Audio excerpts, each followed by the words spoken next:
സംസ്ഥാന സർക്കാർ economics and statistics വകുപ്പിൽ റിസർച്ച് ഓഫീസറാകുവാൻ വേണ്ടി പബ്ലിക് സർവീസ് കമ്മീഷൻ പരീക്ഷ എഴുതുവാൻ പോകുന്ന നിങ്ങളെല്ലാവർക്കും വേണ്ടി എഡ് ക്രൺസ് അവതരിപ്പിക്കുന്ന വീഡിയോയിലേക്ക് ഹാർദമായി സ്വാഗതം ചെയ്യുന്നു.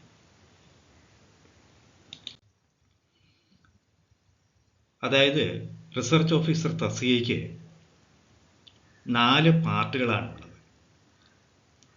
ഒന്നാമത്തെ പാർട്ട് സ്റ്റാറ്റിസ്റ്റിക്സിൻ്റെ 40 മാർക്കിൻ്റെ ചോദ്യങ്ങളുണ്ടാവും.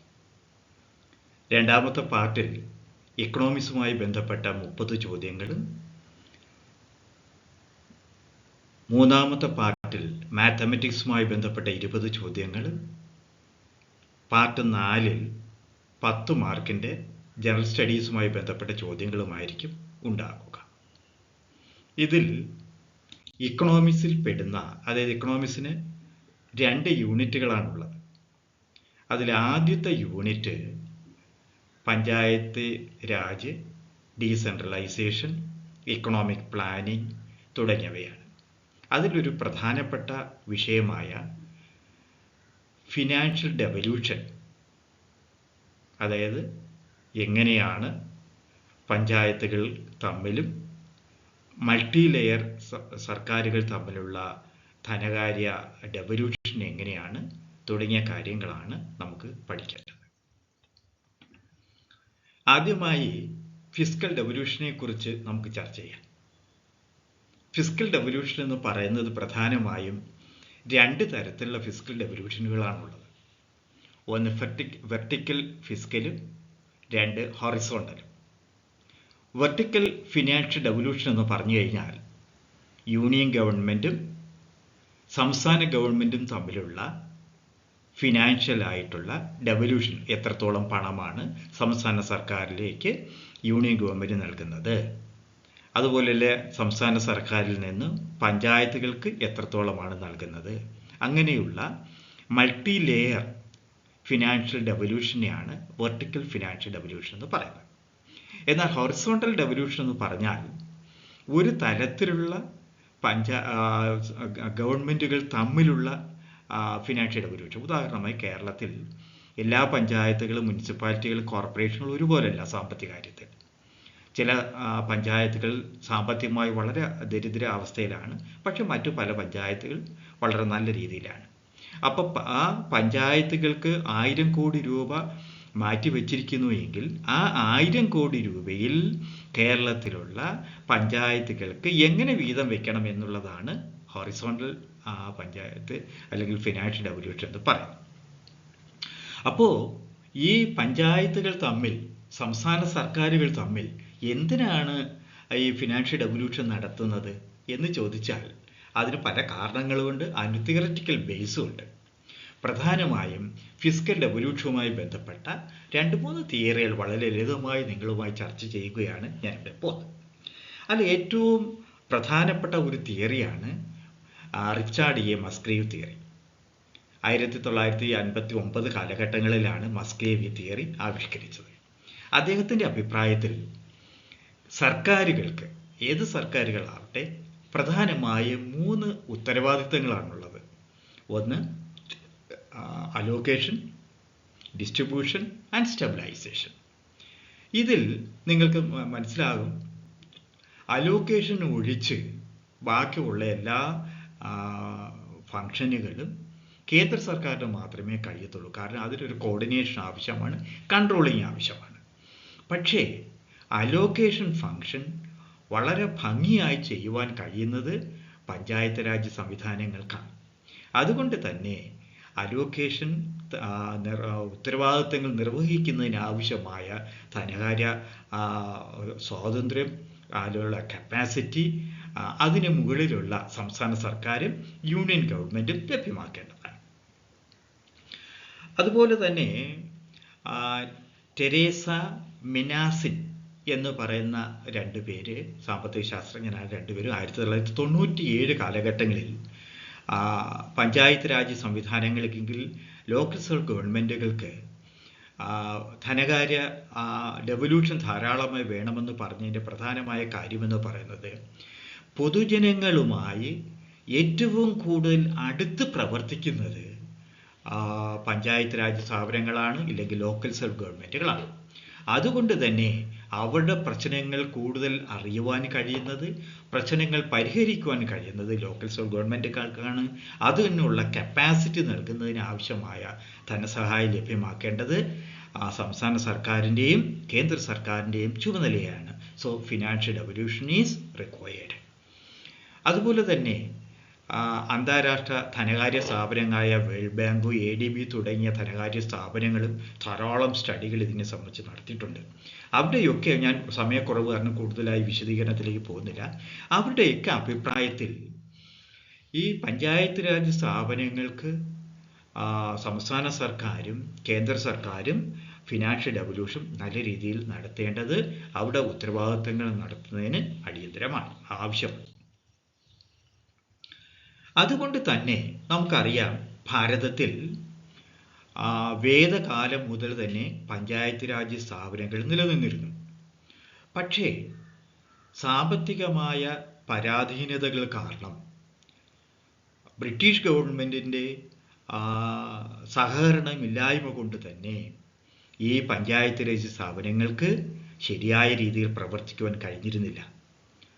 അതുകൊണ്ടാണ് സ്വാതന്ത്ര്യം കിട്ടി കഴിഞ്ഞതിന് ശേഷം 73, 74 ഭരണഘടനാ ഭേദഗതികൾ ചെയ്തപ്പോൾ പഞ്ചായത്തുകൾക്ക് 3 പ്രധാന അധികാരങ്ങൾ, അതായത് ധനകാര്യ അധികാരങ്ങൾ, അധികാര ഉത്തരവാദിത്തങ്ങൾ, അതുപോലെ തന്നെ ആ ഉത്തരവാദിത്തം നിർവഹിക്കുന്നതിന് ആവശ്യമായ ഉദ്യോഗസ്ഥർ, അങ്ങനെ 3 കാര്യങ്ങൾ ലഭ്യമാക്കുന്നതിന് വേണ്ടിയുള്ള പ്രൊവിഷൻസ് ആണ് 73, 74 ഭരണഘടനാ ഭേദഗതി ലഭ്യമാക്കിയത്. അതിൽ ഏറ്റവും പ്രധാനപ്പെട്ട ഏതാണെന്ന് ചോദിച്ചു കഴിഞ്ഞാൽ ഞാൻ പറയും ഫിനാൻസ് കമ്മീഷനുകളുടെ ബന്ധപ്പെട്ട പ്രൊവിഷനുകളാണ്. അതായത് സ്റ്റേറ്റ് ഫിനാൻസ് കമ്മീഷനുകൾ ആർട്ടിക്കിൾ 241L, Y തുടങ്ങിയ സബ്സെക്ഷൻസ് മുഖാന്തരം 5 വർഷത്തിലൊരിക്കൽ ഗവർണർമാർ അപ്പോയിന്റ് ചെയ്യേണ്ടതാണ്. അതുപോലെ തന്നെ ഗവർണർമാർക്ക് ഈ റിപ്പോർട്ട് ലഭിച്ചു കഴിഞ്ഞാൽ അത് സംസ്ഥാന സർക്കാരിന് കൊടുക്കേണ്ടതും അത് നിയമസഭയിൽ ചർച്ച ചെയ്ത് അതിനുള്ള നടപടികൾ ആക്ഷൻ ടേക്കൺ റിപ്പോർട്ട് ഉൾപ്പെടെ നിയമസഭയിൽ അവതരിപ്പിക്കുകയും ചെയ്യേണ്ട ഒരു ഉത്തരവാദിത്വം സംസ്ഥാന സർക്കാരുകൾക്ക് ഞാൻ ഈ പറഞ്ഞ ആർട്ടിക്കിൾ 243 പ്രകാരം ഉണ്ട്. അപ്പോൾ നമുക്ക് ഇന്ന് നോക്കേണ്ടത് സംസ്ഥാന ഫിനാൻസ് കമ്മീഷനുകളുടെ പ്രവർത്തന രീതിയും കേരളത്തിൽ കഴിഞ്ഞ 7 സ്റ്റേറ്റ് ഫിനാൻസ് കമ്മീഷനുകളുടെ റിപ്പോർട്ടിന്മേലുള്ള വിശദ വിവരങ്ങളുമാണ് നമുക്കിന്ന് നോക്കേണ്ടത്.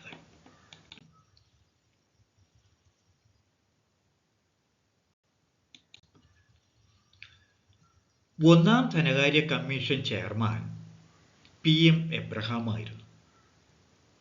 അദ്ദേഹം ഒരുപാട് വിപ്ലവകരമായ ധാരാളം നിർദ്ദേശങ്ങൾ പഞ്ചായത്തി രാജ് സ്ഥാപനങ്ങളുടെ ധനകാര്യക്ഷമത വർദ്ധിപ്പിക്കുന്നതിന് വേണ്ടി നൽകിയിട്ടുണ്ട്. അതിൽ ഞാൻ സമയക്കുറവ് കാരണം കൂടുതൽ വായിക്കുന്നില്ല. എങ്കിലും motor vehicle tax, stamp duty തുടങ്ങിയവ പഞ്ചായത്തുകളുമായി വരുമാനം പങ്കിടണം. അതുപോലെ തന്നെ develop the concept of rural and urban pool, അതായത് പഞ്ചായത്തുകൾ നമുക്കറിയാം ചില പഞ്ചായത്തുകൾ ഗ്രാമപ്രദേശത്ത് ആണ് സ്ഥിതി ചെയ്യുന്നത്, പക്ഷെ മറ്റു പല പഞ്ചായത്തുകൾ സെമി അർബൻ ഇല്ലെങ്കിൽ പെറി അർബൻ എന്നൊക്കെ പറയുന്ന സ്ഥലങ്ങളിലാണ് ഉള്ളത്. അപ്പോൾ പെറി അർബൻ അല്ലെങ്കിൽ സെമി അർബൻ പ്രദേശങ്ങളിൽ നിലവിലുള്ള പഞ്ചായത്തുകൾക്ക് സ്വാഭാവികമായും വരുമാനം കൂടും, പക്ഷെ അതായിരിക്കത്തില്ല ഗ്രാമപ്രദേശത്തുള്ളത്. സ്വാഭാവികമായിട്ടും അത്തരത്തിലുള്ള വിഭജനം വേണം. അത് അങ്ങനെയുള്ള ഒരുപാട് ദൂരവ്യാപകമായ പ്രോത്സാഹനകരമായ പല നിർദ്ദേശങ്ങളും ഒന്നാം ധനകാര്യ കമ്മീഷൻ PM എബ്രഹാം സാറിൻ്റെ നേതൃത്വത്തിലുള്ള ഒന്നാം ധനകാര്യ കമ്മീഷൻ നൽകിയിട്ടുണ്ട്. രണ്ടാം ധനകാര്യ കമ്മീഷന്റെ ചെയർമാൻ ഡോക്ടർ പ്രഭാത് പട്നായിക് ആയിരുന്നു. അദ്ദേഹം നമ്മുടെ ഈ സംസ്ഥാന സർക്കാർ പഞ്ചായത്തുകൾക്ക് ലഭ്യമാക്കുന്ന ഫണ്ടിനെ 3 വർഗീകരിക്കപ്പെട്ടു. അത് ജനറൽ ഫണ്ടെന്ന്, മെയിൻ്റനൻസ് ഫണ്ടെന്ന്, ഡെവലപ്മെൻറ്റ് ഫണ്ടെന്ന് 3 വർഗീകരിക്കാൻ അദ്ദേഹം സംസ്ഥാന സർക്കാരിനോട് റെക്കമെൻഡ് ചെയ്തു. അത് പ്രകാരമാണ് ഇപ്പോൾ നൽകിക്കൊണ്ടിരിക്കുന്നത്. അതുപോലെ തന്നെ പഞ്ചായത്ത് രാജ് സ്ഥാപനങ്ങൾക്ക് ലഭിച്ചുകൊണ്ടിരിക്കുന്ന പല നികുതികൾ ഘടനയിൽ മാറ്റം വരുത്തണം, റിവിഷൻ നടത്തണം. അതായത് കൂടുതൽ നികുതി പിരിക്കുന്ന പഞ്ചായത്തുകൾക്ക് ഇൻസെൻറ്റീവ്സ് കൊടുക്കണം. അങ്ങനെയുള്ള നിരവധി നിർദ്ദേശങ്ങളാണ് രണ്ടാം സംസ്ഥാന ധനകാര്യ കമ്മീഷൻ പ്രഭാത് പട്നായിക്കിന്റെ നേതൃത്വത്തിൽ നൽകിയത്. KV രവീന്ദ്രൻ നായർ ആയിരുന്നു മൂന്നാം ധനകാര്യ കമ്മീഷൻ ചെയർമാൻ. അദ്ദേഹവും ധാരാളം പഞ്ചായത്ത് രാജ് സ്ഥാപനങ്ങളിലെ ധനകാര്യ ആരോഗ്യം മെച്ചപ്പെടുത്തുന്നതിന് ആവശ്യമായ ഒരുപാട് നടപടികൾ അദ്ദേഹം റെക്കമെൻഡ് ചെയ്തിരുന്നു. അതുപോലെ തന്നെ സോഷ്യൽ അക്കൗണ്ടബിലിറ്റി നമുക്കിത് വേണമെന്ന് പറഞ്ഞിരുന്നു.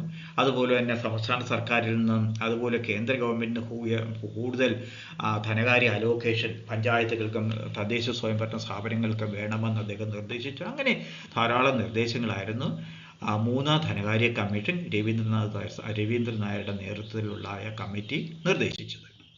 നാലാം ധനകാര്യ കമ്മീഷൻ എന്ന് പറയുന്നത് വളരെ വിപ്ലവകരമായ ഒട്ടനവധി നിർദ്ദേശങ്ങൾ നൽകിയ ഒരു സംസ്ഥാന ധനകാര്യ കമ്മീഷനാണ് നാലാം ധനകാര്യ കമ്മീഷൻ. പ്രൊഫസർ MA ഉമ്മനായിരുന്നു നാലാം ധനകാര്യ കമ്മീഷന്റെ ചെയർമാൻ. അദ്ദേഹം അതിനുശേഷം നമ്മൾ സാധാരണ അഞ്ചാം ധനകാര്യ കമ്മീഷനിലും ആറാം ധനകാര്യ കമ്മീഷനിലും ഒക്കെ എടുത്തു ഉപയോഗിക്കുന്ന ഒരു വാക്കാണ് ഡെപ്രിവിയേഷൻ ഇൻഡെക്സ്.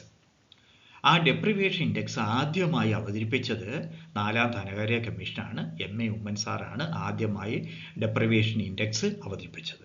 അതായത് പഞ്ചായത്തുകൾക്ക് തദ്ദേശ സ്വയംഭരണ സ്ഥാപനങ്ങൾക്ക് അവരുടെ പിന്നോക്കാവസ്ഥ അല്ലെങ്കിൽ ഡെപ്രിവിയേഷൻ ഇൻഡെക്സ് അനുസരിച്ചായിരിക്കണം ധനകാര്യ വിഹിതം ലഭ്യമാക്കേണ്ടത് എന്നായിരുന്നു സുപ്രധാനമായ നാലാം ധനകാര്യ കമ്മീഷന്റെ റെക്കമെൻഡേഷൻ.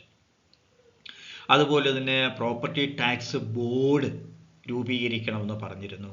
അതുപോലെ തന്നെ ഫിസ്ക്കൽ അക്കൗണ്ടബിലിറ്റി വേണമെന്ന് പറഞ്ഞിരുന്നു. അതുപോലെ PPP മോഡൽ അത് ആദ്യമായി നമ്മളെ തദ്ദേശ സ്വയംഭരണ സ്ഥാപനങ്ങൾ നടപ്പിലാക്കണമെന്ന് പറഞ്ഞത് MA ഉമ്മൻ സാറാണ്. അങ്ങനെ PPP മോഡൽ പ്രോജക്റ്റുകൾക്ക് പ്രാധാന്യം കൊടുത്തു. അതുപോലെ ഡെവലപ്മെൻറ്റ് സ്റ്റാറ്റിസ്റ്റിക്സ്, അതായത് തദ്ദേശ സ്വയംഭരണ സ്ഥാപനങ്ങളിൽ ഇന്ന് നേരിടുന്ന പ്രധാനപ്പെട്ട വെല്ലുവിളി എന്ന് പറയുന്നത് ഈ പഞ്ചായത്തുകൾക്ക് ആവശ്യമായ കണക്കുകൾ ശരിയായ രീതിയിൽ ലഭ്യമല്ല എന്നുള്ളതാണ്. അതുകൊണ്ട് തന്നെ പഞ്ചായത്തുകളിൽ സ്റ്റാറ്റിസ്റ്റിക്സ് വികസിപ്പിക്കണം എന്നുള്ളതായിരുന്നു അദ്ദേഹത്തിൻ്റെ നാലാം ധനകാര്യ കമ്മീഷന്റെ മറ്റൊരു നിർദ്ദേശം എന്ന് പറയുന്നത്. അഞ്ചാം ധനകാര്യ കമ്മീഷൻ BA പ്രകാശ് സാറിന്റെ നേതൃത്വത്തിലായിരുന്നു അഞ്ചാം ധനകാര്യ കമ്മീഷൻ വന്നത്. അദ്ദേഹം റിപ്പോർട്ട് കൊടുത്തിരുന്നു. അദ്ദേഹവും ധാരാളം, അതായത് അദ്ദേഹത്തിന്റെ പ്രധാനപ്പെട്ട ഒരു നിർദ്ദേശം എന്ന് പറയുന്നത് അതാത് വർഷത്തെ വരുമാനത്തിന്റെ അടിസ്ഥാനത്തിലാകണം. അതായത് T ബേസ് എന്നാണ് നമ്മൾ സാങ്കേതികമായി പറയുന്നത്. അതാത് വർഷത്തെ കറണ്ട് വർഷത്തെ വരുമാനത്തിന്റെ അടിസ്ഥാനത്തിലായിരിക്കണം അവർക്ക് ഫിനാൻഷ്യൽ അലോക്കേഷനൊക്കെ നടത്തേണ്ടത് എന്നുള്ളതായിരുന്നു. അദ്ദേഹവും മറ്റു പല ധനകാര്യ കമ്മീഷനെ പോലെ തന്നെ പഞ്ചായത്ത് രാജ് സ്ഥാപനങ്ങളുടെ ധനകാര്യ സ്ഥിതി വർദ്ധിപ്പിക്കണമെന്നുള്ള ആവശ്യങ്ങൾ ധാരാളമായി നിർദ്ദേശം വെച്ചു. അതുപോലെ തന്നെ ഗവേണൻസ് ധാരാളമായി പ്രവർത്തനങ്ങളിലെല്ലാം നടപ്പിലാക്കണം എന്നുള്ള ഒട്ടനവധി നിർദ്ദേശങ്ങൾ BA പ്രകാശിന്റെ നേതൃത്വത്തിൽ അഞ്ചാം ധനകാര്യ കമ്മീഷൻ നിർദ്ദേശിക്കുകയുണ്ടായി.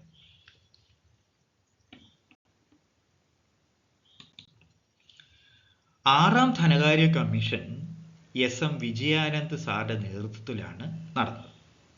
ആ ആറാം ധനകാര്യ കമ്മീഷന്റെ നിർദ്ദേശങ്ങളാണ് ഇപ്പോൾ സംസ്ഥാന സർക്കാർ നടപ്പിലാക്കിക്കൊണ്ടിരിക്കുന്നത്. അതുകൊണ്ട് തന്നെ ആറാം ധനകാര്യ കമ്മീഷന്റെ വിശദ വിവരങ്ങളാണ് നമുക്ക് ഇപ്പോൾ ചർച്ച ചെയ്യേണ്ടത്. കാരണം 1 മുതൽ 5 വരെയുള്ള ധനകാര്യ കമ്മീഷന്റെ എങ്ങനെയാണ് ഫിനാൻഷ്യൽ ഡെവല്യൂഷൻ നടത്തിയിരുന്നതെന്നും പ്രധാന നിർദ്ദേശങ്ങൾ എന്തൊക്കെയാണെന്നും സാധാരണ പരീക്ഷയ്ക്ക് കൂടുതലായി ചോദിക്കാറില്ല. ഇപ്പോൾ നിലവിലുള്ള അല്ലെങ്കിൽ ഇപ്പോൾ നടപ്പിലാക്കിക്കൊണ്ടിരിക്കുന്ന ധനകാര്യ കമ്മീഷൻ റിപ്പോർട്ടുകളെ സംബന്ധിച്ചായിരിക്കും കൂടുതൽ ചോദ്യങ്ങൾ വരാൻ സാധ്യതയുള്ളത്. അതുകൊണ്ട് തന്നെ കൂടുതൽ ചർച്ചയ്ക്ക് സമയം കണ്ടെത്തുന്നത് ആറാം ധനകാര്യ കമ്മീഷൻ, അതായത് SM വിജയാനന്ദ് സാറിന്റെ നേതൃത്വത്തിൽ സമർപ്പിച്ച റിപ്പോർട്ടാണ് ഞാൻ കൂടുതലായി ചർച്ച ചെയ്യാനായി ഉദ്ദേശിക്കുന്നത്. അതിന് സാന്ദർഭികമായിട്ട് ഒരു കാര്യം കൂടെ പറഞ്ഞിട്ട് ഞാൻ 6ലേക്ക് വീണ്ടും തിരിച്ചു വരാം. 7ാം ധനകാര്യ കമ്മീഷനെ അപ്പോയിന്റ് ചെയ്തിട്ടുണ്ട്. ഏഴാം ധനകാര്യ കമ്മീഷൻ പലതരത്തിലുള്ള ആശയവിനിമയം പലരുമായും, അതായത് തദ്ദേശ സ്വയംഭരണ സ്ഥാപനങ്ങളുമായിട്ടായിട്ടും ശരി, പൊതുജനങ്ങളുമായിട്ടും, പല സന്നദ്ധ സംഘടനകളുമായിട്ടും, ഗവേഷണ സ്ഥാപനങ്ങളുമായിട്ടും എല്ലാം ചർച്ചകൾ നടത്തിക്കൊണ്ടിരിക്കുകയാണ്. ഏഴാം ധനകാര്യ കമ്മീഷൻ്റെ ചെയർമാൻ ഹരിലാൽ സാറാണ്, KN ഹരിലാൽ സാറാണ്. അദ്ദേഹമാണ് ഇപ്പോൾ ഇതിന് ഏഴാം ധനകാര്യ കമ്മീഷന്റെ പ്രവർത്തനങ്ങൾക്ക് ചുക്കാൻ പിടിക്കുന്നത്. ഞാനിവിടെ നിങ്ങൾക്ക് മുമ്പിൽ വെച്ചിട്ട് നമ്മുടെ ഇതുവരെ ഒന്നാം ധനകാര്യ കമ്മീഷൻ മുതൽ ഏഴാം ധനകാര്യ കമ്മീഷൻ വരെയുള്ള ചെയർമാന്മാരുടെ പേര് ഞാനിവിടെ കൊടുത്തിട്ടുണ്ട്. കാരണം പല പരീക്ഷയ്ക്കും ഒന്നാം ധനകാര്യ കമ്മീഷൻ ചെയർമാൻ ആര്, 2 ആര്, 3 അങ്ങനെ സ്വാഭാവികമായിട്ട് ചോദിക്കാനുള്ള സാധ്യതയുണ്ട്, ചോദിച്ചിട്ടുമുണ്ട്. അതുകൊണ്ട് തന്നെ നിങ്ങളുടെ ഓർമ്മയ്ക്ക് ഞാനിവിടെ കൊടുത്തിട്ടുണ്ട്. അതുപോലെ തന്നെ മറ്റൊരു കാര്യം ഇവിടെ കൊടുത്തിരിക്കുന്നത് ഏത് ആർട്ടിക്കിൾ, ഏത് സെക്ഷൻ പ്രകാരമാണ് പഞ്ചായത്ത് രാജ് സ്ഥാപനങ്ങൾക്ക് ധനകാര്യ റെക്കമെൻഡേഷൻ നടത്തുന്നതിന് വേണ്ടി, സ്റ്റേറ്റ് ഫിനാൻസ് കമ്മീഷൻ നടത്തുന്നതിന് വേണ്ടിയുള്ള കോൺസ്റ്റിറ്റ്യൂഷണൽ പ്രൊവിഷൻ ഏതാണ്, എത്ര വർഷം കൂടുമ്പോഴാണ് അപ്പോയിന്റ് ചെയ്യേണ്ടത് തുടങ്ങിയ കാര്യങ്ങൾ കൂടെ ഒരു ചെറിയ നോട്ട് പോലെ ഞാനിവിടെ കൊടുത്തിട്ടുണ്ട്. അതുപോലെ തന്നെ നമുക്ക് തദ്ദേശ സ്വയംഭരണ സ്ഥാപനങ്ങളെ കുറിച്ച് നമ്മൾ പറയുമ്പോഴത്തേന് ഇപ്പോൾ എത്ര തദ്ദേശ സ്വയംഭരണ സ്ഥാപനങ്ങളുണ്ട് എന്ന്, എത്ര വാർഡുകളുണ്ടെന്നും നിങ്ങൾക്ക് മനസ്സിലാകാൻ വേണ്ടി ഞാൻ ഇവിടെ കൊടുത്തിട്ടുണ്ട്. അതായത് ഗ്രാമപഞ്ചായത്ത് 941 ഗ്രാമപഞ്ചായത്തും 152 ബ്ലോക്ക് പഞ്ചായത്തും 14 ജില്ലാ പഞ്ചായത്തുകളും 87 മുനിസിപ്പാലിറ്റികളും 6 മുനിസിപ്പൽ കോർപ്പറേഷനുകളുമാണ് കേരളത്തിൽ നിലവിൽ. ഇനി ഞാൻ പറയാൻ പോകുന്ന ആറാം ധനകാര്യ കമ്മീഷന്റെ വിശദമായ വിവരങ്ങൾ വരുന്നതിന് മുമ്പ് തന്നെ നിങ്ങൾക്ക് ഈ ഏകദേശ കാര്യങ്ങൾ പറഞ്ഞതിന് ശേഷം ഞാൻ ആറാം ധനകാര്യ കമ്മീഷന്റെ പലതരത്തിലുള്ള നിർദ്ദേശങ്ങളിലേക്ക് വരാം. ഒരു തദ്ദേശ സ്വയംഭരണ സ്ഥാപനങ്ങൾ അല്ലെങ്കിൽ പ്രധാനമായും ഗ്രാമപഞ്ചായത്തുകളിലെ പ്രധാനപ്പെട്ട വരുമാന മാർഗങ്ങൾ ഏതൊക്കെയാണെന്ന് ചോദിച്ചു കഴിഞ്ഞാൽ, ഒന്ന് ഓൺ സോഴ്സസ് ഓഫ് റവന്യൂ, അല്ലെങ്കിൽ മലയാളത്തിൽ നമ്മൾ തനത് നികുതി, തനത് വരുമാനം എന്ന് പറയാം. തനത് വരുമാനത്തിൽ നികുതി വരുമാനവുമുണ്ട്, നികുതിയിതര വരുമാനവുമുണ്ട്. അടുത്തതായി കേന്ദ്ര ധനകാര്യ കമ്മീഷനിൽ നിന്ന് നമുക്ക് കിട്ടുന്ന വിഹിതം. ധനകാര്യ കമ്മീഷനിൽ നിന്ന് നമുക്ക് വിഹിതങ്ങൾ ലഭിക്കാറുണ്ട്. അതുപോലെ തന്നെ സംസ്ഥാന ധനകാര്യ കമ്മീഷനിൽ നിന്ന് വിഹിതം നമുക്ക് ലഭിക്കുന്നുണ്ട്. അതുപോലെ തന്നെ സംസ്ഥാന ബജറ്റിൽ നിന്ന് നമുക്ക്, ഞാൻ മുമ്പ് പറഞ്ഞതുപോലെ 3 ഹെഡുകളിലായി, അതായത് ജനറൽ ഫണ്ട് ആയാലും ശരി, ഞാൻ വീണ്ടും റിപ്പീറ്റ് ചെയ്യുന്നില്ല, ആ ബജറ്റ് വിഹിതം നമുക്ക് ലഭിക്കാറുണ്ട്. പിന്നെ പഞ്ചായത്തുകൾക്ക് സ്വന്തമായ ഷോപ്പിംഗ് കോംപ്ലക്സ് പോലുള്ള ആസ്തികളുണ്ട്. ആ ഷോപ്പിംഗ് കോംപ്ലക്സിൽ നിന്ന് പോലുള്ള ആസ്തികളിൽ നിന്നുള്ള വരുമാനം. അതുപോലെ തന്നെ ഗുണഭോക്തൃ വിഹിതം, അതായത് ഒരു വീട് വയ്ക്കുവാൻ നമ്മൾ കൊടുത്തു കഴിഞ്ഞാൽ അതിൻ്റെ ഒരു വിഹിതം ഗുണഭോക്താക്കൾ വഹിക്കേണ്ടതായിട്ടുണ്ട്. അപ്പം ഗുണഭോക്തൃ വിഹിതം, അത് പൊതുജനങ്ങളിൽ നിന്നുള്ള സംഭാവന, അതുപോലെ തന്നെ സന്നദ്ധ പ്രവർത്തനത്തിലൂടെ ലഭിക്കുന്ന സാധനങ്ങളായാലും ശരി, വരുമാനമായാലും ശരി, അതുപോലെ തന്നെ വായ്പ എടുക്കുവാനുള്ള എല്ലാവിധ നിയമപരമായ അധികാരങ്ങളും പഞ്ചായത്തുകൾക്കുണ്ട്. അതുപോലെ തന്നെ BYTയിൽ കൂടെ ലഭിക്കുന്ന വരുമാനം. അപ്പോൾ വരുമാന മാർഗങ്ങൾ പ്രധാനമായും തദ്ദേശ സ്വയംഭരണ സ്ഥാപനങ്ങൾ, പ്രത്യേകിച്ചും ഗ്രാമപഞ്ചായത്തുകളുടെ വരുമാന മാർഗങ്ങൾ ഒന്നുകൂടി ഞാൻ പറയാം. തനത് വരുമാനം, കേന്ദ്ര ധനകാര്യ കമ്മീഷനുള്ള വിഹിതം, സംസ്ഥാന ധനകാര്യ കമ്മീഷനുള്ള വിഹിതം, ആസ്തികളിൽ നിന്നുള്ള വരുമാനം, സംസ്ഥാന ബജറ്റിൽ നിന്നുള്ള വിഹിതം, ഗുണഭോക്തൃ വിഹിതം, സംഭാവന, സന്നദ്ധ പ്രവർത്തനങ്ങളിൽ നിന്ന് ലഭിക്കുന്നത്, വായ്പയിൽ നിന്നും ലഭിക്കുന്നത്, BYTയിൽ കൂടെ ലഭിക്കുന്ന വരുമാനം. അത് പ്രധാനപ്പെട്ട നികുതി വരുമാനത്തിലേക്ക് വരുമ്പോൾ പ്രധാനമായിട്ടുമുള്ള നികുതി ഏത് എന്ന് പല പരീക്ഷയ്ക്കും ചോദിച്ചിട്ടുണ്ട്. പഞ്ചായത്തുകളുടെ പ്രധാന നികുതി വരുമാനം ഏതാണ് എന്ന് ചോദിച്ചാൽ right answer is property tax, അല്ലെങ്കിൽ വസ്തുനികുതി എന്ന് നമ്മൾ പറയും. പണ്ട് തന്നെ നമ്മൾ വീട്ടു നികുതി എന്നാണ് പറഞ്ഞുകൊണ്ടിരുന്നത്, ഇപ്പോൾ അത് വസ്തുനികുതി. അതെടുത്താൽ തൊഴിൽ നികുതി അല്ലെങ്കിൽ പ്രോപ്പർട്ടി ടാക്സ്, പരസ്യ നികുതി, സേവന നികുതി തുടങ്ങിയവയാണ് ഗ്രാമപഞ്ചായത്തുകളുടെ പ്രധാനപ്പെട്ട വരുമാന മാർഗം. അപ്പൊ നികുതി വരുമാനം കഴിഞ്ഞു കഴിഞ്ഞാൽ പല ഫീസുകളുണ്ട്. അതായത് ലൈസൻസ് ഫീസുണ്ട്, അതുപോലെ തന്നെ PPR ലൈസൻസ് ഫീസുണ്ട്, സിനിമ ലൈസൻസ്, ലൈവ് സ്റ്റോക്ക് ഫാമുകൾ നടത്തുന്നതിന് ഫീസ് നൽകണം, അതായത് പെർമിറ്റ് ഫീസ്, കെട്ടിട നിർമ്മാണ ഫീസ്, അങ്ങനെ തുടങ്ങി, അതുപോലെ രജിസ്ട്രേഷൻ ഫീസ്, അങ്ങനെ പലതരത്തിലുള്ള ഫീസുകളാണ് ഗ്രാമപഞ്ചായത്തുകൾക്ക് ഇന്ന് ലഭ്യമായിട്ടുള്ളത്. അതുപോലെ തന്നെ ഞാൻ മുമ്പ് പറഞ്ഞതുപോലെ സംസ്ഥാന സർക്കാർ പഞ്ചായത്തുകൾക്ക് അല്ലെങ്കിൽ തദ്ദേശ സ്വയംഭരണ സ്ഥാപനങ്ങൾക്ക് പ്രധാനമായും 3 ഹെഡുകളിലായിട്ടാണ് കൊടുക്കുന്നത്. ആ ഒരു ഹെഡ് 2 ഉണ്ട്. അങ്ങനെ ചുരുക്കത്തിൽ 4 ഹെഡുകളിലായിട്ടാണ് കൊടുക്കുന്നത്. ഞാനിവിടെ ഹെഡ് ഇവിടെ കൊടുത്തിട്ടുണ്ട്. ഒന്ന് വികസന സഹായധന അല്ലെങ്കിൽ ഡെവലപ്മെന്റ് ഗ്രാന്റ്. 2 പൊതു ആവശ്യങ്ങൾക്കുള്ള general purpose grant. 3 maintenance grant 2ആയി കൊടുക്കുന്നു. 1 റോഡിനും കൊടുക്കുന്നു, 2 റോഡ് ഇതര ആവശ്യങ്ങൾക്കുമായി കൊടുക്കുന്നു. അങ്ങനെ ചുരുക്കത്തിൽ പ്രധാനമായും 3 ഹെഡുകളാണുള്ളത്, 4ആയി കൊടുക്കുന്നുണ്ട്. ഒന്നും കൂടെ പറയാം: development fund, then general purpose grant, then maintenance grant. അങ്ങനെയുള്ള ഗ്രാന്റുകളാണ് സംസ്ഥാന സർക്കാരിൽ നിന്നും കൊടുക്കുന്നത്. ഇനി ഒരു പ്രധാനപ്പെട്ട ഒരു കാര്യം നിങ്ങൾ ഓർമ്മ വെക്കേണ്ടത്, ഞാൻ ഇതുവരെ പറഞ്ഞ വരുമാന മാർഗങ്ങളെല്ലാം ഗ്രാമപഞ്ചായത്തുകൾക്കുള്ളതാണ്. അതായത് നികുതി വരുമാനം, പലതര ഫീസുകൾ, ഇതൊന്നും പിരിക്കുവാനുള്ള നിയമപരമായ അധികാരം ബ്ലോക്ക് പഞ്ചായത്തിനോ ജില്ലാ പഞ്ചായത്തിനോ ഇല്ല. അപ്പോൾ ജില്ലാ പഞ്ചായത്തുകൾക്കും ബ്ലോക്ക് പഞ്ചായത്തുകളിലെയും പ്രധാനപ്പെട്ട വരുമാന മാർഗം എന്ന് പറയുന്നത് സംസ്ഥാന സർക്കാരിൽ നിന്നും കേന്ദ്ര സർക്കാരിൽ നിന്നും കേന്ദ്ര ധനകാര്യ കമ്മീഷനിൽ നിന്നും ഒക്കെ ലഭിക്കുന്ന സഹായധനം മാത്രമാണ്. അതാണ് ഞാനിവിടെ പറയുവാനായി ആഗ്രഹിക്കുന്നത്. അതുപോലെ തന്നെ മറ്റു പല വരുമാന മാർഗങ്ങളും ലഭിക്കുന്നതിനുള്ള സാധ്യത, അതായത് ഗ്രാമപഞ്ചായത്തുകളിൽ ലഭിക്കുന്ന പോലുള്ള സഹായധനം ലഭിക്കാനുള്ള സാധ്യതയുണ്ട്. അത് ബെനിഫിഷ്യറി കോൺട്രിബ്യൂഷൻ ലഭിക്കാനുള്ള സാധ്യതയുണ്ട്. മറ്റുള്ള സന്നദ്ധ സേവനം ലഭിക്കാനുള്ള സാധ്യതകളുണ്ട്. പക്ഷേ നികുതിയിതര വരുമാനങ്ങൾ പിരിക്കുവാനുള്ള അധികാരം ബ്ലോക്ക് പഞ്ചായത്തിനും ഇല്ല, ജില്ലാ പഞ്ചായത്തിനും ഇല്ല എന്നുള്ളത് നിങ്ങൾ ഓർത്തിരിക്കേണ്ട കാര്യമാണ്. ഇനി നമുക്ക് പഞ്ചായത്തുകളിലെ പ്രധാനമായ ചെലവിനുകൾ ഏതൊക്കെയാണെന്ന് ചോദിച്ചാൽ അതിനെ നമുക്ക് 2ആയി പ്രധാനമായി തിരിക്കാം. പ്ലാൻ എക്സ്പെൻഡിച്ചറുകളെന്നും നോൺ പ്ലാൻ എക്സ്പെൻഡിച്ചറെന്നും തിരിക്കാം. പദ്ധതി ചെലവുകൾ, പദ്ധതിയേതര ചെലവുകൾ.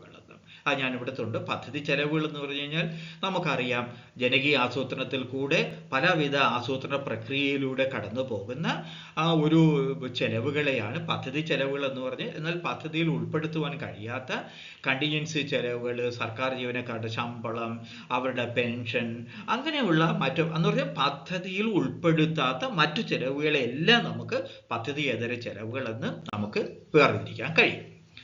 അപ്പോൾ ഇത്രയും കഴിഞ്ഞ ഞാനിവിടെ പറഞ്ഞു, നമ്മുടെ 1994 പഞ്ചായത്ത് രാജിന്റെ കോൺസ്റ്റിറ്റ്യൂഷൻ അമെൻമെന്റ് നടന്നത്.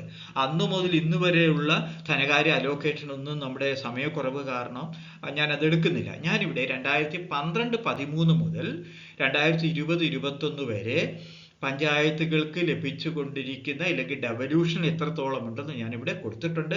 അതിലുപരിയായി നിങ്ങൾ നോക്കേണ്ട ഒരു കാര്യമെന്ന് പറയുന്നത്, പഞ്ചായത്തുകൾക്ക് ലഭ്യമാക്കുന്ന പണത്തിൽ വർധനവ് ഉണ്ടാകുന്നുണ്ടോ ഇല്ലയോ.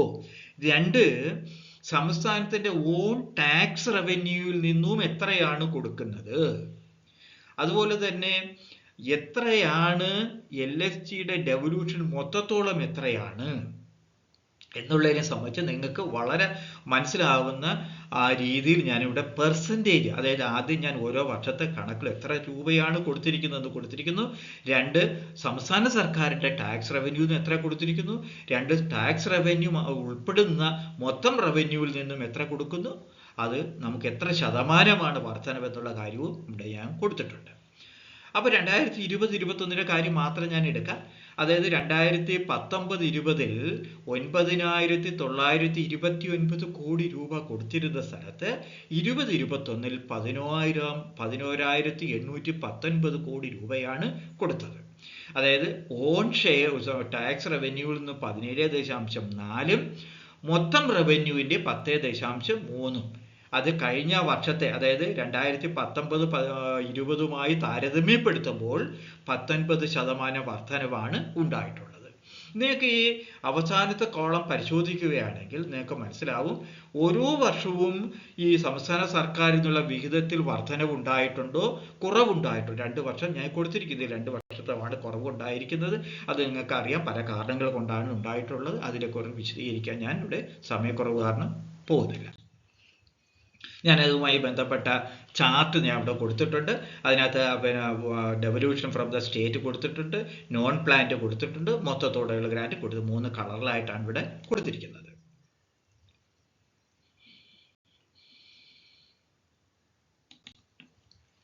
ഇനി ഞാൻ പറയാൻ പോകുന്നത്, ഞാൻ മുമ്പ് പറഞ്ഞതുപോലെ 6ാം ധനകാര്യ കമ്മീഷന്റെ റിപ്പോർട്ടിന്മേലുള്ള നടപടികളാണ് സംസ്ഥാന സർക്കാർ ഇപ്പോൾ നടപ്പിലാക്കിക്കൊണ്ടിരിക്കുന്നത്. അതുകൊണ്ട് തന്നെ അതായത് വിജയാനന്ദ് സാറിന്റെ നേതൃത്വത്തിലുണ്ടായിരുന്ന 6ാം ധനകാര്യ കമ്മീഷനുമായി ബന്ധപ്പെട്ട പ്രധാനപ്പെട്ട നിർദ്ദേശങ്ങളാണ് ഞാനിവിടെ പറയാൻ പോകുന്നത്. ഏറ്റവും സുപ്രധാനമായ ഒരു നിർദ്ദേശം എന്ന് പറയുന്നത്, government general purpose and maintenance grant കൊടുക്കുമ്പോൾ T-2, അതായത് ഇപ്പോഴുള്ള വർഷത്തെ T എന്ന് പറയാം, അതിന് 2 വർഷം മുമ്പുള്ള, അതായത് T-2 വർഷത്തെ, അതായത് ഒരു ഉദാഹരണം 2025 ഇപ്പോൾ. 2025 മെയിൻ്റനൻസ് ഗ്രാന്റ് കൊടുക്കുമ്പോൾ അതിന് മുമ്പ് 2 വർഷത്തിന് മുൻപ് 2023 വരുമാനത്തിന്റെയും ചെലവുകളുടെയും അടിസ്ഥാനത്തിലായിരിക്കണം കൊടുക്കേണ്ടത് എന്നുള്ളതായിരുന്നു പ്രധാനപ്പെട്ട ഒരു നിർദ്ദേശം.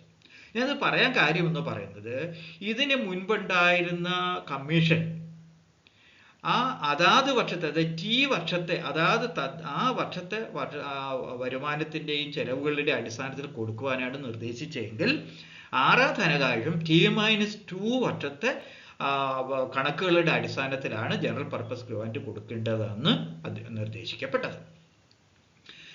2, ജനറൽ പർപ്പസ് ഗ്രാന്റ് നിലവിലുള്ള 3.5% എന്നുള്ളത് 4% വർദ്ധിപ്പിക്കുവാൻ അദ്ദേഹത്തിന്റെ കമ്മിറ്റി നിർദ്ദേശിച്ചു. അതുപോലെ തന്നെ റൂറൽ പഞ്ചായത്ത് രാജ് സ്ഥാപനങ്ങളെ നമുക്ക് റൂറൽ എന്നും അർബൻ എന്നും തിരിക്കാം. റൂറലാണ് ഗ്രാമപഞ്ചായത്തുകൾ ഉള്ളതെങ്കിൽ അർബനിലാണ് നമുക്ക് മുനിസിപ്പൽ കോർപ്പറേഷൻസും ഉള്ളത്.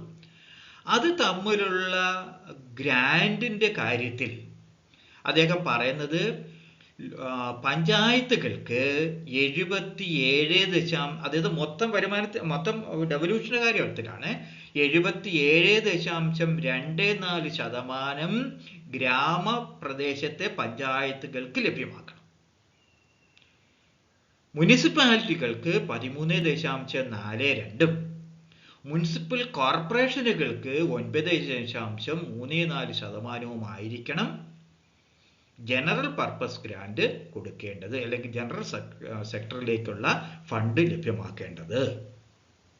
അതായത് ഇദ്ദേഹം ഇവിടെ ചെയ്തത്, പഞ്ചായത്തുകൾക്ക് 77.24%, മുനിസിപ്പാലിറ്റികൾക്ക് 13.42%, മുനിസിപ്പൽ കോർപ്പറേഷനുകൾ 9.34%.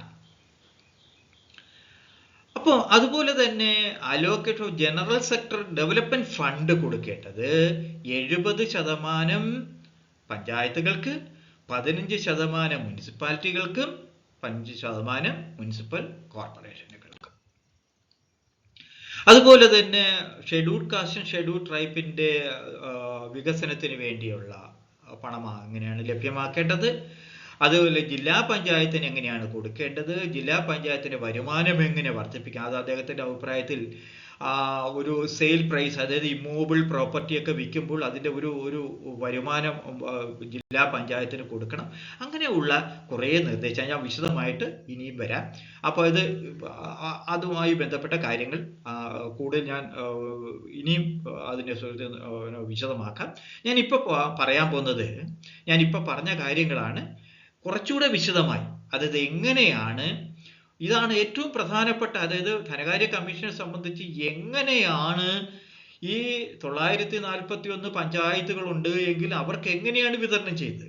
അതേ കാര്യമെന്നും പറയുന്നത്, പഞ്ചായത്തുകളെല്ലാം പല തരത്തിലുള്ളതാണ്. ചില പഞ്ചായത്തുകൾക്ക് വരുമാനമുണ്ട്, മറ്റു ചില പഞ്ചായത്തുകൾ വരുമാനമില്ല. ചില പഞ്ചായത്തുകൾക്ക് എക്സ്പെൻഡിച്ചർ വളരെ കൂടുതലാണ്, മറ്റു ചില പഞ്ചായത്തുകൾ എക്സ്പെൻഡിച്ചർ താരതമ്യപ്പെടുത്തുമ്പോൾ വളരെ കുറവാണ്. പലതരം പ്രോബ്ലംസ്, ഉദാഹരണമായി ഡെപ്രിവേഷൻ ഇൻഡെക്സ് നമ്മൾ നോക്കുകയാണെങ്കിൽ പല പഞ്ചായത്തുകൾക്കും ധാരാളം ബാക്ക്വേർഡ്നെസ് ഉണ്ട്. ആ ബാക്ക്വേർഡ്നെസ് ചില പഞ്ചായത്തുകൾക്കുണ്ട്, ചില അർബൻ പഞ്ചായത്തുകൾ അങ്ങനെ ഇല്ല. അങ്ങനെ വരുമ്പോൾ എന്തിൻ്റെ അടിസ്ഥാനത്തിലായിരിക്കണം പഞ്ചായത്തുകൾക്ക്, മുനിസിപ്പാലിറ്റികൾക്ക് അവർ പഞ്ചായത്തുകൾ ലഭ്യമാക്കാൻ ഉദ്ദേശിക്കുന്ന വരുമാനം ഏത് തരത്തിൽ വീതിക്കപ്പെടണം എന്നുള്ളതാണ് പിന്നെ ഫോർമുല എന്ന് പറയുന്നത്. ആ ഫോർമുലയെ കുറിച്ച് നോക്കുമ്പോൾ നിങ്ങൾക്കറിയാം, വില്ലേജ് പഞ്ചായത്തിന്റെ കാര്യം മാത്രമാണ് ഞാൻ ഇവിടെ എടുക്കുന്നത്. അത് പറയുന്നത് നോൺ SC/ST പോപ്പുലേഷൻ ആണ് എങ്കിൽ അവരുടെ എണ്ണത്തിന്റെ അടിസ്ഥാനത്തിൽ 40%. ആ ഏരിയ എത്രത്തോളം ഏരിയ ഉണ്ട്? 10%. വൾണറബിലിറ്റി, ഞാൻ അടുത്ത സ്ലൈഡിൽ വൾണറബിലിറ്റി എന്ന് പറഞ്ഞാൽ എന്താണ് അതിനെക്കുറിച്ച് കൂടുതൽ വിശദമാക്കാം. വൾണറബിലിറ്റിയുടെ അടിസ്ഥാനത്തിൽ 10%. ആ ഡെപ്രിവേഷനെ കുറിച്ച് ഞാൻ വീണ്ടും പറയുന്നില്ല. പിന്നോക്കാവസ്ഥ, അതിൻ്റെ അടിസ്ഥാനത്തിൽ 25%.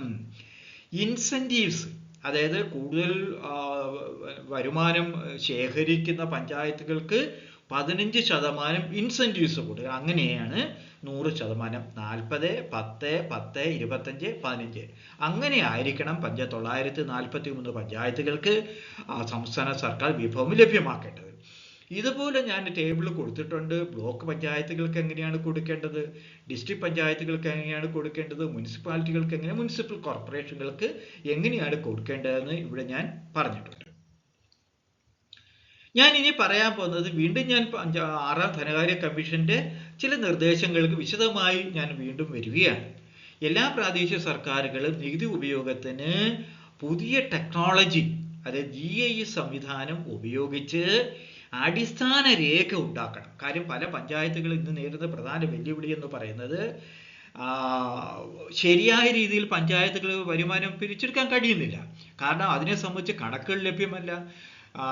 എത്രത്തോളം പ്ലിന്ത് ഏരിയ എന്നുള്ളത് അവർ പെർമിറ്റ് മേടിക്കുമ്പോൾ ഉണ്ടാകുന്ന കണക്കുകൾ മാത്രമേ ഉള്ളൂ. അതിനുശേഷം എത്രത്തോളം ആഡ് ചെയ്യപ്പെട്ടു എന്നുള്ളതിൻ്റെ കണക്കില്ല. അതിൽ GIS സംവിധാനം ഉപയോഗിച്ച് പഞ്ചായത്തുകളിലെ തറ വിസ്തീർണത്തിൻ്റെ അടിസ്ഥാനത്തിൽ പരിഷ്കരിക്കേണ്ടതുണ്ട്. അതുപോലെ പ്രാദേശിക സർക്കാർ എല്ലാ തുകയും ഇലക്ട്രോണിക്സ് ആയി, അതായത് ഓൺലൈനായി അടയ്ക്കുന്നതിന് ആവശ്യമായ സൗകര്യങ്ങൾ ലഭ്യമാക്കിയാൽ ഈ പൊതുജനങ്ങൾക്ക് സംബന്ധിച്ച് പഞ്ചായത്ത് ഓഫീസിൽ അനാവശ്യമായി വരേണ്ട കാര്യം വരുന്നില്ല.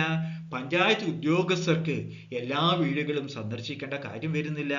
അതുപോലെ തന്നെ നമുക്കറിയാം, പല പ്രദേശങ്ങളിലും ആള് സ്ഥലത്തില്ല. അവർ വിദേശത്തോ മറ്റു പല സംസ്ഥാനത്തോ ജോലിയെടുക്കുന്നവരാണ്. അവർക്ക് അവിടെ വീട്ടുകാരം അടയ്ക്കുവാൻ നിവർത്തിയില്ല. അങ്ങനെയുള്ളവർക്ക് പണമടയ്ക്കുന്നതിന് സൗകര്യം സുഗമമാക്കുന്നതിന് വേണ്ടി ഓൺലൈൻ സംവിധാനങ്ങൾ കൂടുതൽ ഫലപ്രദമാക്കണം എന്നുള്ളതായിരുന്നു അടുത്ത ഒരു ഇതെന്ന് പറയുന്നത്. അങ്ങനെ വസ്തുനികുതി പരിഷ്കരണം 5 വർഷം കൂടുതൽ നിർബന്ധമായും പരിഷ്കരണം നടത്തണം എന്ന് പല കമ്മിറ്റികൾ ഇതിനു മുമ്പ് പറഞ്ഞിട്ടുണ്ടെങ്കിൽ പോലും അത് ഫലപ്രദമായി നടപ്പിലാക്കാത്തത് കൊണ്ട് പഞ്ചായത്തുകൾക്ക് പഞ്ചായത്തുകൾ മാത്രമല്ല തദ്ദേശ സ്വയംഭരണ സ്ഥാപനങ്ങൾക്ക് മൊത്തത്തോടെ ആവശ്യമായ പണം ലഭ്യമാകാൻ സാധിക്കാതെ വന്നിരുന്നു. അതുകൊണ്ട് തന്നെ ഈ പ്രോപ്പർട്ടി ടാക്സിന്റെ റിവിഷൻ കാലോചിതമാകണം. എല്ലാ 5 വർഷത്തിലൊരിക്കലും അത് പുതുക്കണം. അതുപോലെ തന്നെ മൊബൈൽ ടവറുകളുടെ നികുതി പരിഷ്കരിക്കണം തുടങ്ങിയവ ആയിരുന്നു 6ാം ധനകാര്യ വിജ്ഞാന സാറിന്റെ നേതൃത്വത്തിൽ നിർദ്ദേശിച്ചത്. ഞാനിവിടെ കൊടുത്തിരിക്കുന്നത് നിലവിലുള്ള 6ാം ധനകാര്യ കമ്മീഷൻ അനുസരിച്ച് സംസ്ഥാന സർക്കാർ ഇന്ന് ലഭ്യമാക്കിക്കൊണ്ടിരിക്കുന്ന അലോക്കേഷൻ, ജനറൽ പർപ്പസ് ഗ്രാന്റ്, ഞാൻ മുമ്പ് പറഞ്ഞ് നിങ്ങൾ ഓർക്കണം, 3.5% നിന്നും 4% വർദ്ധിപ്പിക്കുവാനാണ്. അതായത് സംസ്ഥാനത്തിന്റെ ഓൺ ടാക്സ് റവന്യൂവിൽ നിന്നും 3.5% നിന്നും 4% ആക്കണമെന്നുള്ളതായിരുന്നു പഞ്ചായത്ത് രാജ് സംസ്ഥാന ഫിനാൻസ് കമ്മീഷന്റെ നിർദ്ദേശം. അത് പ്രകാരം 4% തുകയാണ് ഇപ്പോൾ കൊടുത്തിരിക്കുന്നത്. അത് പ്രകാരം 2024-25 2542 കോടി രൂപയുടെ അലോക്കേഷൻ സംസ്ഥാന സർക്കാർ തദ്ദേശ സ്വയംഭരണ സ്ഥാപനങ്ങൾക്ക് നൽകിയിട്ടുണ്ട്.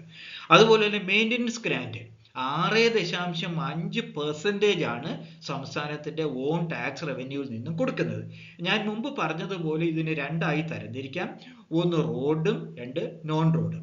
റോഡുകൾക്ക് 4%, നോൺ റോഡുകൾക്ക് 2.5% മെയിൻ്റനൻസ് ഗ്രാന്റ് കൊടുക്കുന്നത്. അതുപോലെ തന്നെ ഡെവലപ്മെന്റ് ഫണ്ട് അത് 28.05% ഏതിൻ്റെ? നമ്മുടെ പ്ലാൻ അലോക്കേഷന്റെ 28%. 28, കൃത്യമായി പറഞ്ഞു കഴിഞ്ഞാൽ 28.05% തുകയാണ് 2024-26, അതായത് 5714 കോടി രൂപയാണ് നമ്മുടെ പ്ലാൻ ജനകീയ ആസൂത്രണത്തിന്റെ ഭാഗമായി പഞ്ചായത്തുകളിലെ ആസൂത്രണ പ്രക്രിയ സുഗമമാക്കുന്നതിന് വേണ്ടി ഡെവലപ്മെന്റ് ഫണ്ടായി കൊടുത്തിരിക്കുന്നത്. അതിന് പുറമെയാണ് സെൻട്രൽ ഫിനാൻസ് കമ്മീഷൻ സ്റ്റേറ്റ് ഗവൺമെന്റിൽ ലഭ്യമാക്കുന്ന ഫണ്ട്.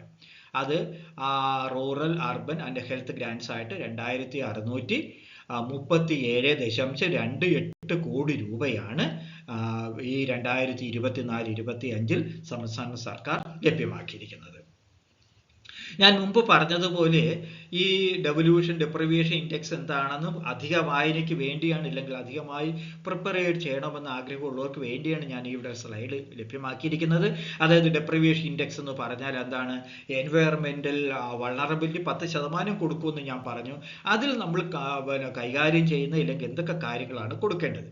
ഒരു ഉദാഹരണം മാത്രം പറയാം. നമുക്ക് ഡെപ്രിവിയേഷൻ ഇൻഡെക്സിൽ അതിനകത്ത് നമ്മൾ നോക്കിക്കഴിഞ്ഞാൽ പ്രധാനമായ പിന്നോക്കാവസ്ഥയാണ്. അതിനകത്ത് LPG കണക്റ്റില്ലാത്തവർ എത്ര പേര്, അത് വീട് ഇലക്ട്രിസിറ്റി ഇല്ലാത്തവർ എത്ര പേര്, വാട്ടർ കണക്ഷൻ ഇല്ലാത്തവർ എത്ര പേര്, അന്ത്യോദയ അന്ന യോജനയിൽ പെടുന്നവർ എത്ര പേര്, പെർ ക്യാപിറ്റ ഇൻകം എന്നുള്ള വ്യതിയാനം, അതായത് ദാരിദ്ര്യമുള്ളവർ എത്ര പേര്, തുടങ്ങിയ പലതരത്തിലുള്ള പിന്നോക്കാവസ്ഥയാണ് ഈ ഡെപ്രിവിയേഷൻ ഇൻഡെക്സിലുള്ളത്.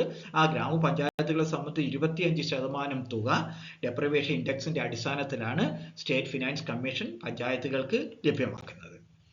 ഞാൻ ഇനി പറയാൻ പോകുന്നത് 2015-ലും 2021-ലും റിസർച്ച് ഓഫീസർ തസ്തികയ്ക്ക് വേണ്ടി കേരള പബ്ലിക് സർവീസ് കമ്മീഷൻ നടത്തിയ പരീക്ഷയ്ക്ക് സ്റ്റേറ്റ് ഫിനാൻസ് കമ്മീഷനുമായി ബന്ധപ്പെട്ട ചോദ്യങ്ങൾ ഏതൊക്കെയാണെന്ന് 1-2 ചോദ്യങ്ങൾ മാത്രം, സമയക്കുറവ് കാരണം നിങ്ങളുമായിട്ട് ചർച്ച ചെയ്യാം.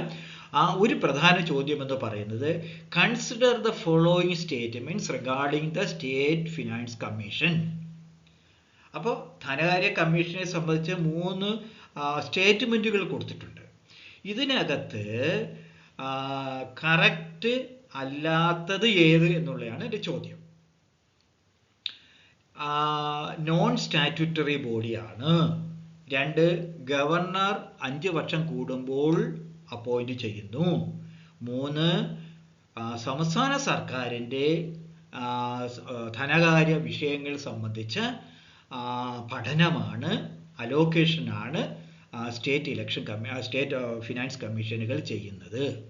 ഇതിനകത്ത് നോക്കിക്കഴിഞ്ഞു കഴിഞ്ഞാൽ 3 സ്റ്റേറ്റ്മെന്റ് നോക്കിക്കഴിഞ്ഞാൽ ഏത് സ്റ്റേറ്റ്മെന്റാണ് ശരി, ഏത് സ്റ്റേറ്റ്മെന്റാണ് തെറ്റ് എന്ന് നിങ്ങൾക്ക് മനസ്സിലാവണം. ഒന്നാമത്തെ സ്റ്റേറ്റ്മെന്റ് തന്നെ എടുക്കാം. നോൺ സ്റ്റാറ്റ്യൂട്ടറി ബോഡിയാണ് എന്നുള്ളതാണ് സ്റ്റേറ്റ്മെന്റ്. ശരിയാണോ? അല്ല. ഞാൻ മുമ്പ് പറഞ്ഞു, അതായത് പഞ്ചായത്ത് രാജ് നിയമത്തിന്റെ 242 വകുപ്പ് അനുസരിച്ചാണ് സ്റ്റേറ്റ് ഫിനാൻസ് കമ്മീഷനെ നിയമിക്കുന്നത്.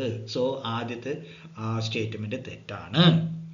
2, ഗവർണർ 5 വർഷം കൂടുമ്പോൾ നിയമിക്കുന്നു. ശരിയാണ്. സ്റ്റേറ്റ് ഫിനാൻസ് കമ്മീഷനെ 5 വർഷം കൂടുമ്പോൾ ഗവർണർമാർ തീരുമാനിക്കുന്നു, അപ്പോയിന്റ് ചെയ്യപ്പെടുന്നു, അവർക്ക് റിപ്പോർട്ട് കൊടുക്കപ്പെടുന്നു.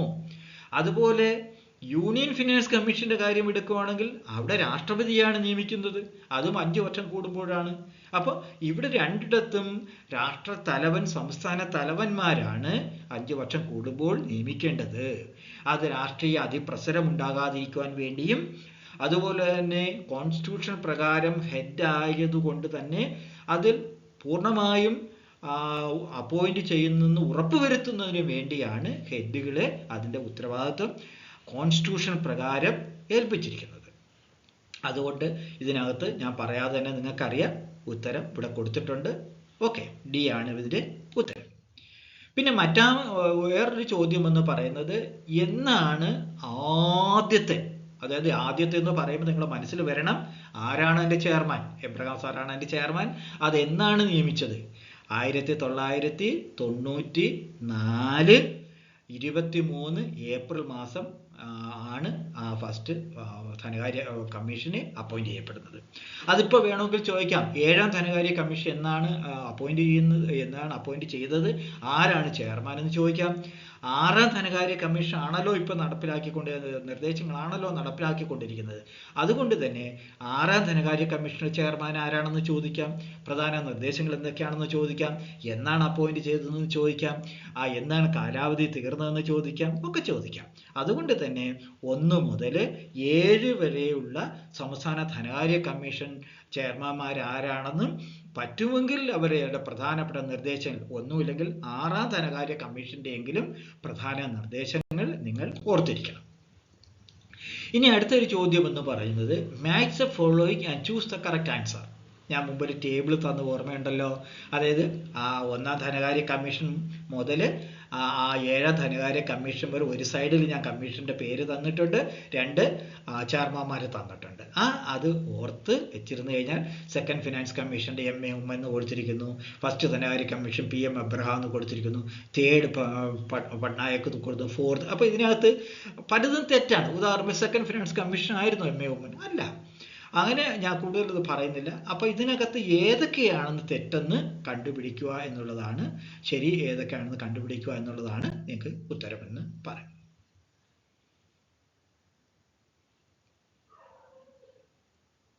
അപ്പോൾ എഡ്ക്രെഡൻസ് നിങ്ങൾക്ക് വേണ്ടി റിസർച്ച് ഓഫീസർ തസ്തികയ്ക്ക് വേണ്ടി ഓൺലൈൻ ക്ലാസ്സും ഓഫ്ലൈൻ ക്ലാസ്സും അതുപോലെ തന്നെ ബുക്കും തയ്യാറാക്കി നിങ്ങളുടെ സഹായത്തിന് വേണ്ടി എത്തിക്കുവാനാണ് ഞങ്ങൾ ആഗ്രഹിക്കുന്നത്.